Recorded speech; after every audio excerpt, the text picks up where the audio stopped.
நம்ப நட்ட நெற்பயிர் எந்த அளவுக்கு வந்திருக்குன்னு சொல்லி பார்க்கலான்னு போயிருந்தேங்க. இந்த பயிர் நட்டு 3 மாசம் ஆகுது. 45 பயிர் தான் நட்டுருந்தோம். தென்னந்தோப்புக்குள்ள நட்டுருந்தோம். அப்பயும் அது எப்படி வருதுன்னு நான் நினச்சிக்கிட்டே இருந்தேன். அவ்ளோ பார்க்கறதுக்கு கண்ணுக்கு குளிர்ச்சியா, அழகா இருந்துச்சுங்க. நெல்லுமணி பார்த்துக்கிட்டே இருக்கணும் போல இருந்தது. பார்க்கறதுக்கு 1000 கண்ணு வேணுமா. காட்டுக்காரங்க இன்னும் 1 வாரத்துல எப்படினாலும் நெல்ல அறுத்துருவோம் கண்ணு. நீங்க வந்து பார்த்துட்டு போங்க. நீங்க நட்ட நெல்லுமணி அவ்ளோ பார்க்கறதுக்கு அழகா இருக்கு. சூப்பராவும் வந்திருக்கு. போன டைம் விட இந்த டைம் கொஞ்சம் ஒரு மூட்டை சேர்த்தே வருமாட்டிருக்கு அப்படின்னு சொல்லியிருந்தாங்க.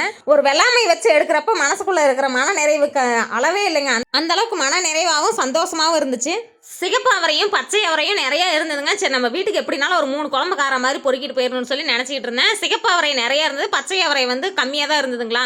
நம்ம காட்டில் பொறுத்த வரைக்கும் பச்சை அவரை விதை இல்லை, சிகப்பு அவரை விதை இருந்ததுனால சரி பச்சை அவரை விதை மட்டும் நம்ம எடுத்துக்கலாம் அப்படின்னு சொல்லி எடுத்துக்கிட்டேன். நம்ம வீட்டில் அவரைக்காய் சம்மந்தப்பட்டது இந்த மொச்சக்கொட்டையாக இருக்கட்டும், பச்சை மொச்சையாக இருக்கட்டும், அந்த மாதிரிலாம் செஞ்சு கொடுத்துட்டா 3 வேளையும் அதையே சாப்பிட்ருவாங்க. அந்த மாதிரி நம்ம வீட்டிலலாம் எங்கே போனாலும் முள்ளு நம்மள விட மாட்டேங்குதோ இல்லை நம்ம முள்ளை விட மாட்டேங்கிறோமான்னு தெரியல, முள்ளு குத்திட்டு வரதே எனக்கு வேலையாக போயிடுச்சு.